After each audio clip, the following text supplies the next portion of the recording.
Hi everyone, welcome on board to Helper.tv.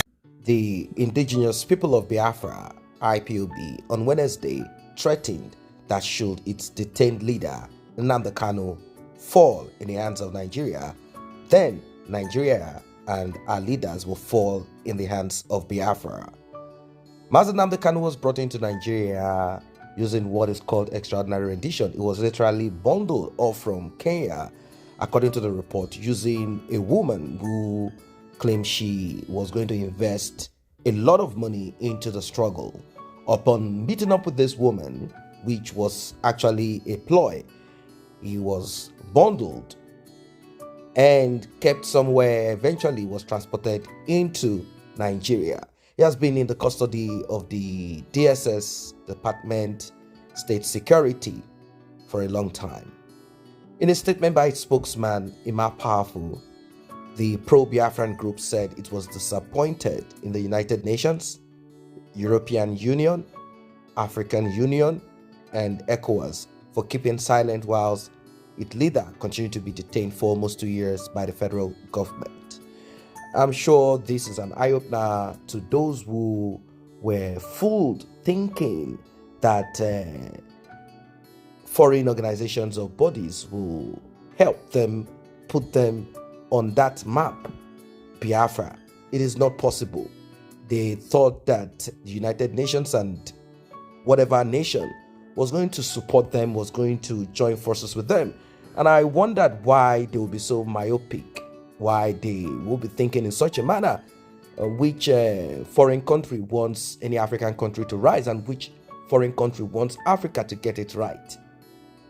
It is just insane to ever think that any of these so-called nations or union will help Biafra actualize its aim. Now, apart from that, there are also issues, internal issues in the Biafra itself. I'm not talking of this Biafra now. I'm talking of Biafra as back as, when the civil war started. There were certain issues. Not everybody in that Biafra wants to be Biafra. I mean, not everybody in that space called southeast of Nigeria now wants to be part of Biafra. There are issues about domination of Igbo speakers. Now, the group accused the Supreme Court of bias in the handling of Nnamdi Kanu's case, saying the apex court was conspiring or had conspired with the federal government, which wants our leader, Nnamdi Kanu, to die in detention. Nnamdi Kanu was reported sick, and according to them, they said this could result to death.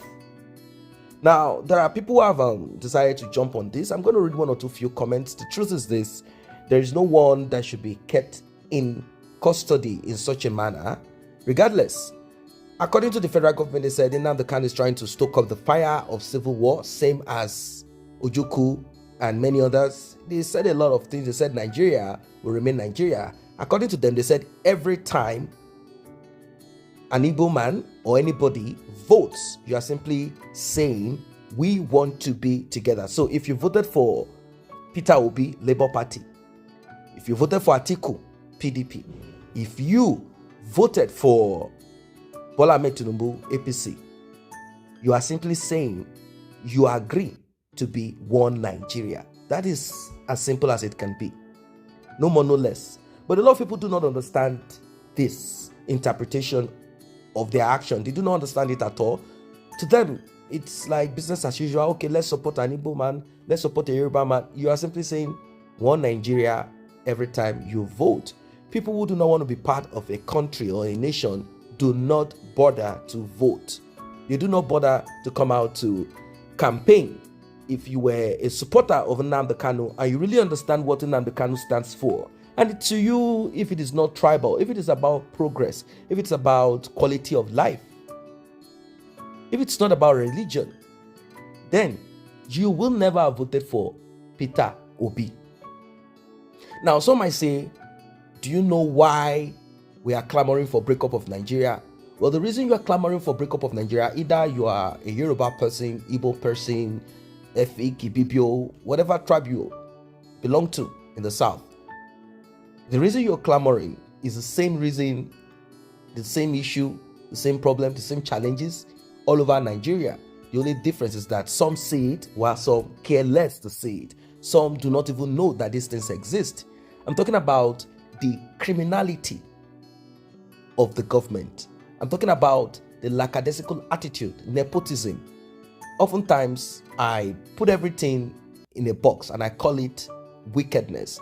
Wickedness gives birth to a lot of children, and part of it is what we are experiencing right now. Lawlessness, just mention, name it, they are all there. That is the reason why, if you really know what you're thinking, is the reason why you want to break up Nigeria. Because you believe that if you are by yourself, you'll be able to manage this. But then, the question is this: are you trying to cut off from Nigeria because a certain group or part, once they get access to government, they steal, and you do not have opportunity in your own part for your political office holders, politicians to steal? We need to understand these things, that from the north to the south, representatives coming from each of these tribes are thieves. They are criminals. You see? So it's a very complex one. Should there be a breakup, you only have thieves in your own region. This time around, you will be lambasting this village and that village. Finally, you end up family to family. Those family in that compound next to us, they are criminals, they are this and that. What is the solution, you might want to ask? Until either you are broken up or you are together, until the law, constitution are people oriented, meaning it is there to protect the interests of the people. If you are a political office holder, either you're a president, from the executive down to the legislators, down to the judiciary, wherever, whatever, as a police officer, the law is the beginning and the head. The law is the alpha. The law is the totality of it, and not this type of jaundice constitution that we have. If everybody is subject to the law, if the president will not order DSS to attack and criminally hijack someone from Kenya down to Nigeria and believe that they are doing right, if the president will not ask that someone who had gone to court should be rearrested again, lawlessness, human rights abuses, if every of those things are not there because everyone is subject to the law, then we'll not have this. If you're a corrupt person, you're a wicked person, doesn't matter. You can be the president. The thing is this: if you misbehave, you will go to where you belong to. This is a solution. How do we get there? That is what we need to start talking about. If not, we will be wasting our time. Another election will come again. Nnamdi Kanu is there. They said, who wants to bring Nnamdi Kanu out? Will Tinubu bring Nnamdi Kanu out? Will Tinubu want Nnamdi Kanu to repeat what he is all about? What he wants? Nnamdi Kanu will not keep quiet. It is a foolish thing for him to keep quiet at this point, not to speak about what he wants, because people will say, look at him. Nwanzurike will say, look at him. It's the same thing. Nwanzurike went through the same process too, and he's quiet. So Nnamdi Kanu, for sake of conscience and face, he will not keep quiet. And there is no politician, there is no president, even Peter Obi. If you don't know, go back to history and see what happened between Peter Obi and Masob. Go and check. If you don't know, go and check what happened. So there is no president, no political office holder who is there for his or our own interest or what he or she believes in will allow anybody talk about breaking up of Nigeria.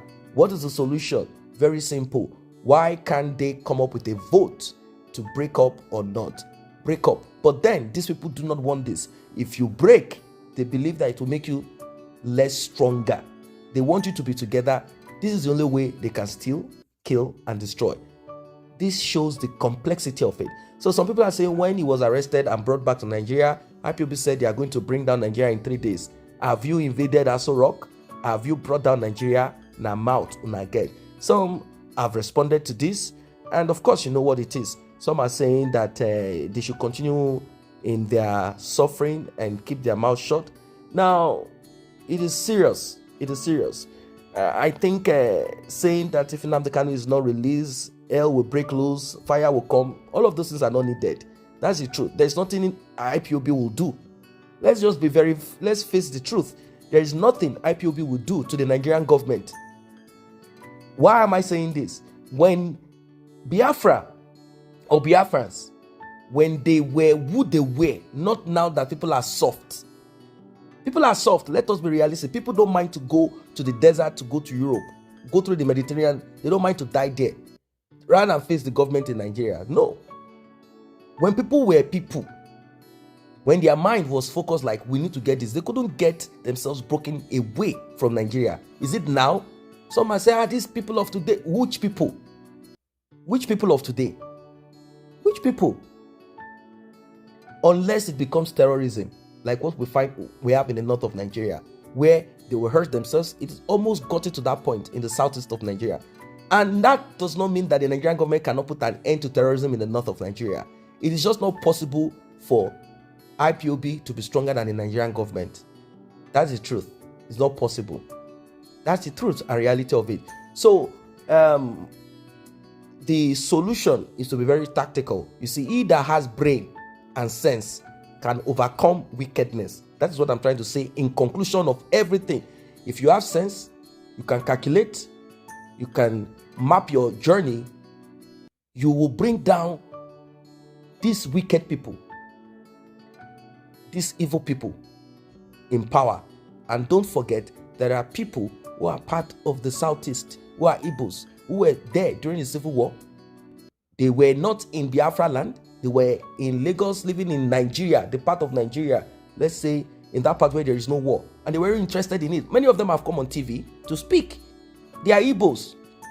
Regardless of this, nevertheless, it can be done. Breakup of Nigeria is achievable, but with sense, with deep thinking, calculation. That is the way to get it. Because to date, there are people who are part of Igbo land who are proud of it, but they are interested in one Nigeria.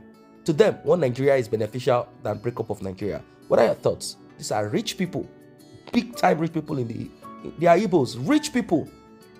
They want Nigeria to remain together as one. Like and share this video, subscribe to this channel. See you in the next update. I say a very big thank you to those who have taken time to subscribe to this channel. And if you're yet to subscribe, kindly tap on that subscription button and also the red bell icon so you will be notified whenever videos such as this are uploaded.